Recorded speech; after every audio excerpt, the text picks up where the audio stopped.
va na sibela nyonso papa linganza nyonso libanda na Yesu ezo consoler premièrement nga makasi parce que na yembi na obi mingi bagenda libanda na Yesu ba se retrouver na ba morke bagenda libanda na Yesu lelo babela maboma donc libanda na Yesu ebele ba se retrouver na ba morke ba msu ba se retrouver na ba hôpital ba msu pe maboma.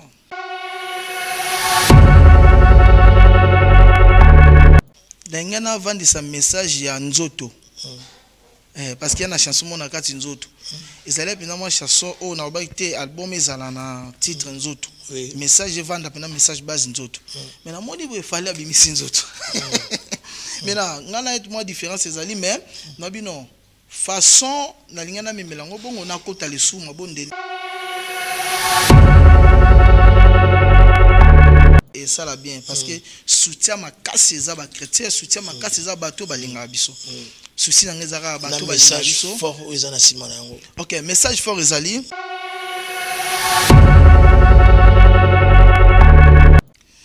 merci à Daniel Chisungu, merci à Padou Bumbusala, c'était l'artiste, le prophète Joël Naya à qui nous allons le recevoir au travers de cette émission Place des artistes à qui j'ai dit bonjour, l'homme de Dieu. Ouais, bonjour. C'est un honneur, c'est un privilège de vous recevoir au travers de cette émission Place des artistes. Mbote la bande de retour au travers les mondes. OK, na batu nyonso. Donc quoi bazu ngolu parce que ozangolu. Na pesi mbote na batu nyonso bozolanda prophète Joël Naya, nzamba pambola bino. Vraiment, et ça l'enga bien, cause à la peine en 4 esika. OK, na semaine à trop, c'était depuis le 29 où l'album est déjà disponible sur la plateforme Nio surtout à téléchargement. Où ils ont dit non, quand même orienté bisoni batoko zango, nini bato bako qui s'en procure nango, vraiment c'est très important.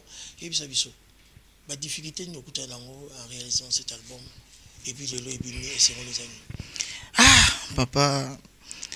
Kobet album, kobimis album, eza li panango bate, il faut zapena na vrai nzambe parce que za batu misusu bana ba album na bango ba yoka na tata na mama na bana na ndako. Mais soki biso tozu ngolu quand même banzemba ngweleka batu ba ndo télécharger ba ndo yoka, il faut kopesa ça merci ko kobet album eza penza facilité. Mais ba difficulté zebele. Oza ba difficulté ya mbongo na studio. On a des difficultés dans le domaine de clip.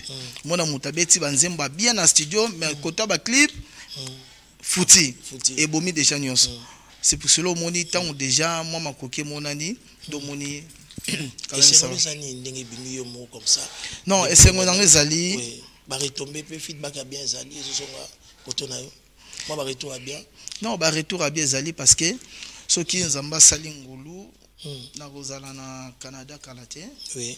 Ils ont vraiment déplacement PK na compte sa musique. Et musique PK. Mais bah maramba bien zali. Maramba bien ezali.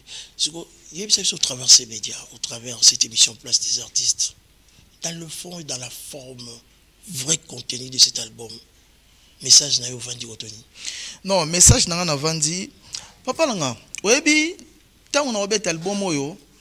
Dengena vandi sa message ya nzoto parce qu'il y a une chanson mon akati nzoto ezali pena moi chanson o na obakite album ezala na titre nzoto message vanda pena message base nzoto mais na moni bo fallait abimisi nzoto mais na ngana et moi différence ezali mais na bino façon na lingana memelango bongo na kota lesu mabondeli na luka nzamba pesa nga sur révélation na kota mabondeli nzamba bisinga bino kumama ndesko na obi album kumama so mutu nyonso abesi kaka Joël Naya tabeti kumama Joël Naya directement bimi toute plateforme et bimi azu banze monyoso OK quand même na bandi ndongo sali no solo na staff quand même ba revenir pe bandora na on solo na un système parce que nyonso comme na réseaux sociaux na médias c'est des coups c'est des coups merci beaucoup na bandi ko bazo tala biso au travers le monde votre grand besoin pour cet album pour son amis. Bon souci na ngezali bandi ko nyonso bazo landa prophète Joël Naya et sengwezala ceux qui bozo télécharger bozo benda banzimbo wana ezo panzana parce que promotion na biso ezaka Yesu tant déjà bozo bendango bozo panza album wana bozo panza banzi moi et ça la bien parce que soutien ma casse za ba chrétien soutien ma casse za bato balinga biso souci na ngezaka bato balinga biso fort ezana simana yango. OK, message fort ezali malgré la difficulté, malgré souffrance, malgré nyonso tout au komona na vie et rendre na ba difficile na ba difficulté makasi mais ba gena simanango ezana esengo moko donc vous la tebeti suka nango et kataka. Donc en quelque sorte si je comprends bien cet album ils ont un témoignage na yo. Ils ont témoignage. A plus que nga peut-être ya bato belé. Ya bato belé. Merci beaucoup Nabandi mesdames et messieurs, c'est le frère Joël Naya Nabandi très prochainement tout son les à côté na les à catholique l'album est déjà disponible dans toutes les plateformes et téléchargement. Dans son bétira Joël Naya aux yeux album. Ils en ont 6 titres. Na ba TikTok. Ils en ont 6 titres album. Ils en ont 7 titres. 7 titres. Titre Liboso. Koumama. Emi Balé. Ba voisin. Ba voisin. Emi Satou. Libanda na Yesu. Il y a 4. Nzoto. 5. Je vais voir encore. 6. Nazoya. 7. Kalate. Sur na titre na nyonso oyo sunga yo moko za fanatique na wizani. Bon, na ba titre nyonso sunga yo moko. Nyonso sunga mais libanda na Yesu, libanda na Yesu na sepela na bon.